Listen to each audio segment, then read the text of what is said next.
Katrina is still blowing strong tonight, building in strength as it heads across the Gulf of Mexico, and it's expected to hit land a second time. Ladies and gentlemen, I wish I had better news for you, but I do want the citizens to understand that this is very serious and it's of the highest nature.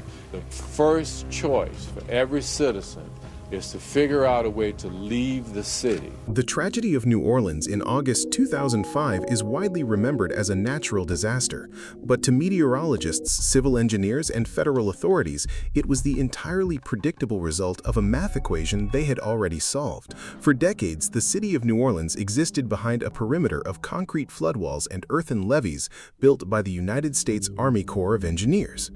Geographically, the city sits precariously wedged between Lake Pontchartrain to the north and the Mississippi River to the south. Decades of land subsidence caused large residential tracts to sink up to 10 feet below sea level, effectively turning the region into a massive basin. If water ever breached the perimeter, it could not naturally flow back out to sea. To keep the city dry and habitable, a complex interlocking network of levees, drainage canals, and heavy-duty pumps operated around the clock. The citizens lived their daily lives trusting that this federal infrastructure would hold back the water. But behind closed doors, experts knew the concrete was deeply vulnerable. Just 1 year prior, in the summer of 2004, the Federal Emergency Management Agency funded a comprehensive disaster simulation known as the Hurricane PAM exercise. Federal, state, and local officials gathered to test what would happen if a slow-moving Category 3 hurricane scored a direct hit on the region. The data yielded a stark, undeniable conclusion. The levee system would be overtopped and undermined, the city would be almost entirely submerged, and a massive humanitarian crisis would follow. The government possessed an exact scientific blueprint of the impending failure. The structural vulnerabilities were documented, the reports were filed, and the meetings were adjourned. Yet no emergency engineering interventions were implemented to reinforce the compromised floodwalls. The threat remained a documented theoretical risk right up until late August of 2005. Out in the Atlantic, a disorganized cluster of storms near the Bahamas began to consolidate. By August 23rd, the system organized into a tropical depression. Moving steadily westward, it made its first landfall across South Florida as a Category 1 hurricane, knocking out power and causing localized damage, but seemingly presenting no historic threat to the broader United States.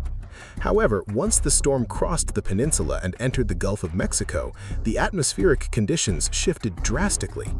The waters of the Gulf in late August 2005 were exceptionally warm, registering around 30 degrees Celsius. For a tropical cyclone, this deep reserve of warm water functions as high-octane fuel.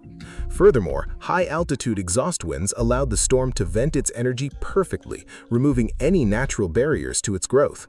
Within a matter of days, the storm, now officially named Katrina, underwent a terrifying period of rapid intensification. By the early morning hours of August 28th, Katrina had exploded into a Category 5 hurricane, generating maximum sustained winds of 175 miles per hour. Its central pressure plummeted to 902 millibars, classifying it as one of the most intense Atlantic storms ever recorded in history. Katrina is still blowing strong tonight, building in strength as it heads across the Gulf of Mexico, and it's expected to hit land a second time. The mathematical simulation from the previous year was no longer an exercise. A catastrophic weather event was now heading directly for the Louisiana coastline. Inside the National Hurricane Center, seasoned forecasters issued official bulletins featuring urgent language rarely utilized in modern meteorology. They warned of total structural failure for well-constructed buildings, widespread power outages that would last for weeks, and severe water shortages. The bulletin explicitly stated that most of the area would be rendered uninhabitable. Confronted with this dire data on the morning of August 28th, the local government initiated the first mandatory evacuation order in the history of New Orleans. Ladies and gentlemen, I wish I had better news for you, but we are facing a storm that most of us have feared. I do not want to create panic, but I do want the citizens to understand that this is very serious and it's of the highest nature, and that's why we're taking this unprecedented move. The storm is now a Cat 5, a Category 5 as I appreciate it. So that's why we're ordering a mandatory evacuation. For those with financial means and personal vehicles, the highways rapidly transformed into a slow-moving exodus as over 1 million residents evacuated the region. But this emergency directive exposed a profound systemic flaw in the disaster management protocol. For an estimated 100,000 citizens, the order to leave was entirely disconnected from the physical ability to leave. The elderly, the medically dependent, the financially destitute, and those without access to private transportation were largely left to shelter in place. Federal, state, and local contingency plans failed to coordinate and provide adequate municipal transport to clear the most vulnerable populations from the projected impact zone. As Sunday night turned into Monday morning, August 29th, those who remained in the city waited inside their homes. They listened to the wind escalate and the rain batter their roofs, completely unaware that the greatest threat to their survival would not fall from the sky, but would emerge from the failure of the concrete walls built to protect them. At 6:10 a.m. on August 29th, Hurricane Katrina made its primary landfall near Buras, Louisiana as a powerful Category 3 storm. While its maximum wind speeds had decreased from its Category 5 peak over the open Gulf, the physical size of the cyclone had expanded massively. This vast atmospheric footprint pushed an unprecedented wall of ocean water, known as storm surge, directly toward the vulnerable coastline.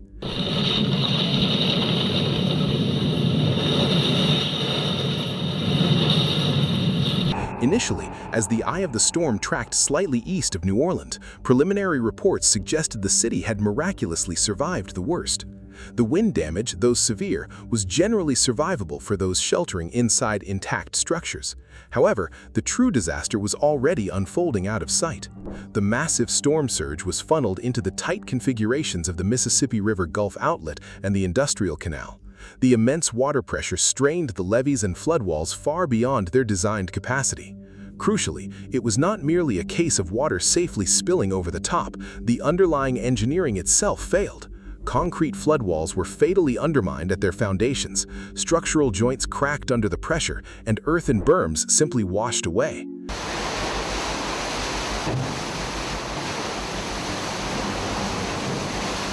Over the course of the day, more than 50 separate breaches occurred across the federally constructed hurricane protection system. The city was not destroyed by rainfall or wind. It was completely inundated by the systemic collapse of its own defense perimeter. In deeply affected neighborhoods like the lower 9th Ward, residents experienced sudden walls of water crashing through their streets without warning.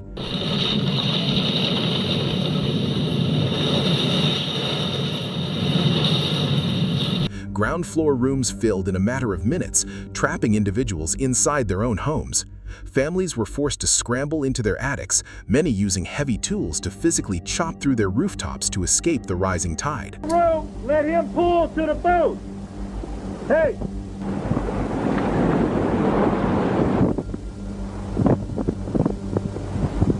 By the end of the week, 80% of New Orleans was submerged under toxic floodwaters that reached up to 15 feet deep in the lowest elevations.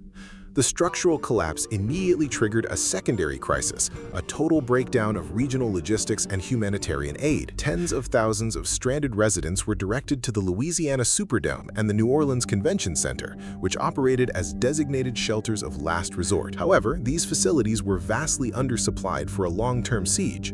Food and bottled water supplies were rapidly depleted, sanitation systems failed entirely without municipal electricity, and the stagnant summer heat pushed indoor temperatures to dangerous extremes. 40,000 homes flooded in St. Bernard Parish just east of New Orleans. At the Superdome, home to 9,000 storm refugees, chunks of the metal roof have been blown away. The stench of death especially strong around the convention center in the Superdome. National Guardsmen can get to them. We've been out here. Objective news broadcasts captured the stark reality of American citizens stranded on highway overpasses and rooftops, waiting for days for federal rescue operations to arrive.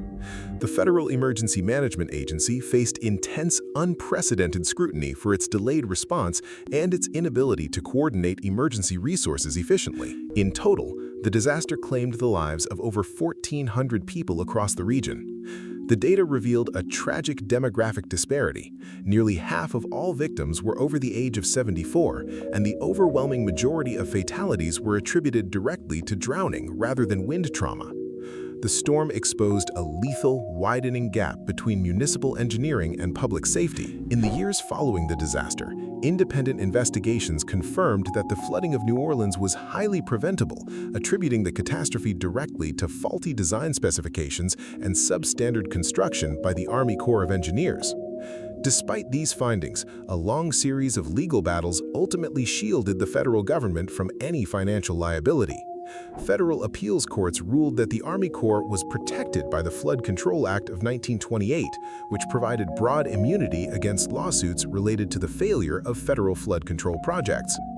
Consequently, the citizens whose homes and lives were destroyed by the engineering failure received no direct federal compensation for the infrastructure collapse.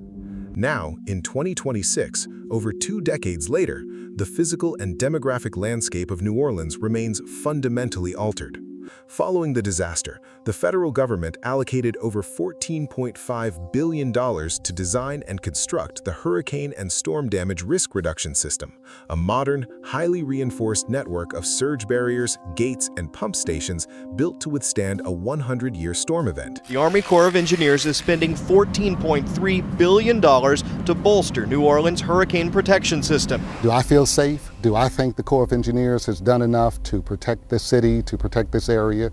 No. The Army Corps continues to upgrade this perimeter today, with newly awarded 2026 contracts expanding concrete protection along the west shore of Lake Pontchartrain to secure neighboring parishes. Yet, despite this massive engineering overhaul, the deep scars of 2005 remain visible. The permanent population of New Orleans is still significantly lower than its pre-Katrina metrics. Neighborhoods that bore the brunt of the flooding remain dotted with empty, overgrown lots where generations of families once lived. The legacy of Hurricane Katrina serves as a strict, objective lesson in modern history. It stands as a permanent reminder that a natural hazard only becomes a catastrophic human tragedy when the infrastructure built to protect the public is allowed to fail, and when emergency planning leaves the most vulnerable members of society behind. What disaster should I talk about next? Like, share, and subscribe for more breakdown.